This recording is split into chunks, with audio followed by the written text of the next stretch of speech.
di Politeknik Tiara Bunda. Ya, jadi silakan bagi adik-adik yang mau melakukan wawancara di sini kami persilakan gitu ya. Di sini saya sebagai administrasi bagian akademik gitu ya. Saya Alisya Ananda Sulaiman, biasa dipanggil Bu Nanda. Jadi saya persilakan bagi adik-adik yang ingin bertanya mengenai kas kecil gitu ya di bagian di Politeknik Tiara Bunda.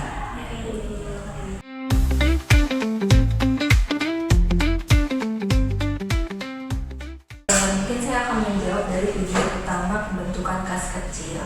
Jadi karena saya di sini mungkin administrasi umum, masuk ke bagian juga itu dana ATK. Dana ATK itu kan udah masuk ke kas kecil gitu ya.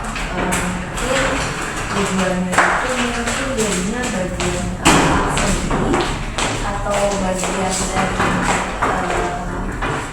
unit-unit, beberapa unit kan di sini ada unit BAAK atau BAAK tuh bagian akademik atau bagian keuangan gitu ya yang membutuhkan barang.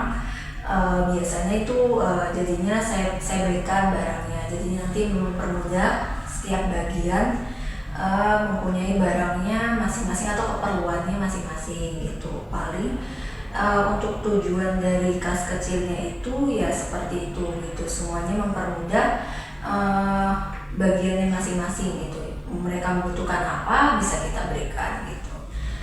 Kalau untuk nomor 3 gitu ya, 3 juga ya. Iya, siapa saja pihak yang terlibat dalam proses pembentukan kas kecil ya.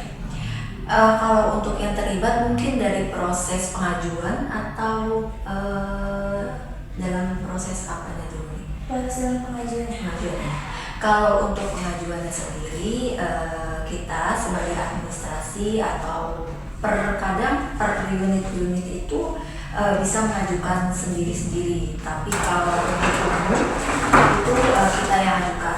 Biasanya kalau umum itu yang terlibat itu misalkan saya dari administrasi umum atau di situ nanti akan ada tanda tangan, akan dicek juga oleh bagian wakil direktur 2 dan juga direktur. Ini nanti akan dicek barangnya sesuai dengan keperluan dari kampus atau keperluan dari unit apa tidaknya gitu. Terus nanti juga akan dicek oleh bagian keuangan gitu ya, berapa rincian biayanya, barangnya apa saja sesuai dengan kebutuhan apa tidak gitu. Untuk nomor 4 juga ya. Dari mana sumber dana kas kecil di Politeknik Tiara Bunda berasal? Ya, kalau untuk sumber dana ini lebih tepatnya saya kurang tahu ya, karena itu kan bagian keuangannya ya. Jadi mungkin di sini itu saya mengajukan dana ATK. ATK umum itu biayanya tersendiri itu dari bagian keuangan.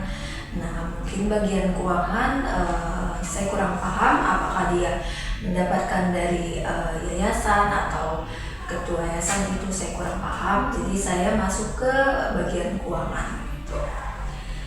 Lalu bagaimana proses pencairan dana untuk kas kecil dilakukan? Proses pencairan dana ya. Jadi gini, jadi kita mengajukan surat pengajuan dananya, kita percakapan dulu lah ke bagian per unit-unit.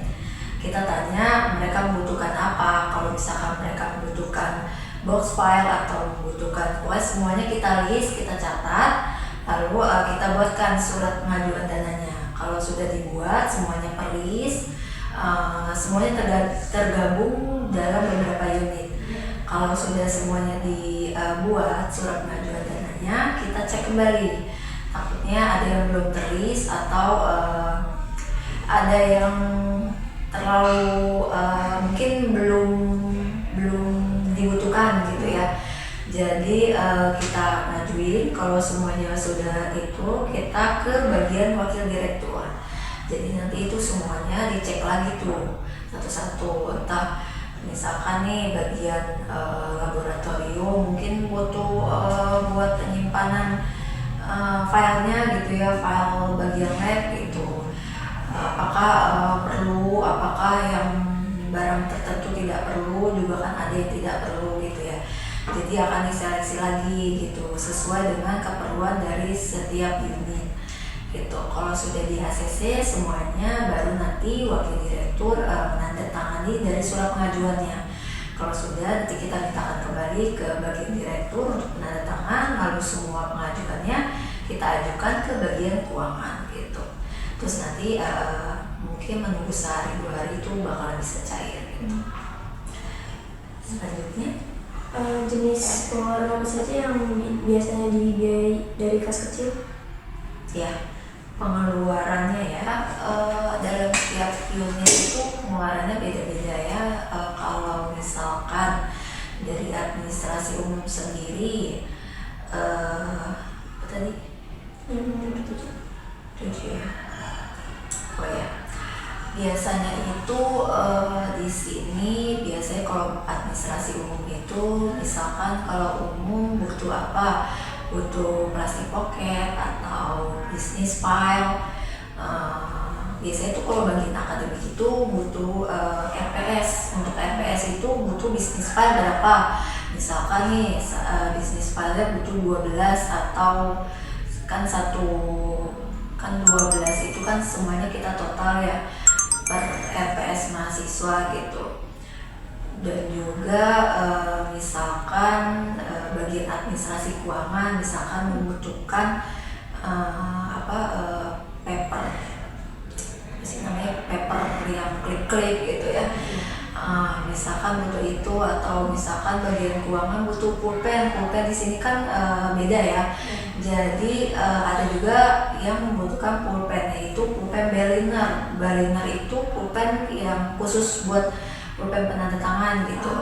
Jadi setiap unit itu beda perlengkapan yang diinginkan atau dibutuhkan gitu.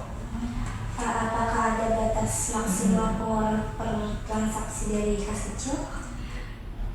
Kalau batas itu tidak ada gitu ya. Biasanya mungkin pengeluaran itu lumayan ya untuk karena di sini kan setiap unit beda-beda gitu ya. Jadi kalau untuk administrasi umum sendiri itu bisa sampai mungkin sekitar 3 atau 4 juta gitu ya. Jadi tergantung dalam setiap unit-unit gitu. Siapa saja yang boleh mengajukan pengeluaran dari kas kecil di sini? Siapa saja di sini tergantung dalam setiap unit. Misalkan nih saya administrasi umum, nah saya mengajukan pengajuan kas kecil istilahnya ya di unit saya gitu. Unit saya itu bagian akademik gitu. Jadi akademik mengeluarkan pengajuan dana tersendiri gitu. Apa prosedur yang harus dilakukan oleh staf yang ingin menggunakan dana kas kecil? Ya, untuk prosedurnya sendiri kita melis barang-barang, semua kebutuhannya di list. Lalu kita mengajukan pengajuan itu berupa surat atau berupa file gitu ya, file pengajuan dana. Lalu semuanya akan kita cross check kembali gitu ya dengan para atasan, dengan para wakil direktur gitu. Setelah semuanya selesai, lalu kita ke bagian keuangan. Nah nanti kalau bagian keuangan semuanya sudah selesai proses pencairan, lalu akan ada laporan pertanggungjawaban dana gitu, dana kas kecil lah gitu istilahnya ya. Bagaimana cara pencatatan transaksi kas kecil dilakukan? Pencatatan ini mungkin lebih ke keuangan atau lebih ke barang-barangnya? Pencatat keuangannya. Keuangannya ya, Sih. lebih ke laporan pertanggungjawaban laporan, dana iya. ya berarti ya. Nah kalau untuk laporan pertanggungjawaban dana tersendiri itu semua kan barangnya kita beli pasti kwitansinya ada gitu ya. Nah semua kwitansi itu kita catat gitu ya, diurutkan berdasarkan tanggal pembelian barang gitu ya. Kalau semuanya udah kita urutkan, lalu kita mungkin bisa dibilang dimasukkan ke file atau surat laporan pertanggungjawaban dananya gitu. Kalau semuanya udah dimasukkan, kita cross check kembali benar apa enggak, sesuai apa enggak dengan kwitansinya atau notanya gitu. Seberapa sering laporan kas kecil dibuat dan diserahkan kepada pihak politeknik? Kalau unit saya bagian akademik itu saya melakukan pengajuan dana biasanya 2 kali dalam sebulan. Jadinya untuk laporannya ya, laporan pertanggungjawaban dana itu cukup sekali aja, sekali setiap bulan. Jadi nanti misalkan pengajuan dana 2 kali atau 3 kali per bulan gitu, tetap laporan pertanggungjawaban dananya sekali aja sebulan.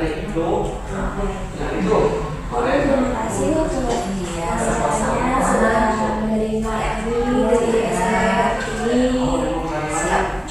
Terus sekian Siap. Terima kasih, maaf belum Siap. Ini saya ini yang nggak enak kalau jawabannya kurang mesra. Terima kasih. Sama-sama. Sukses selalu ya buat kalian ya.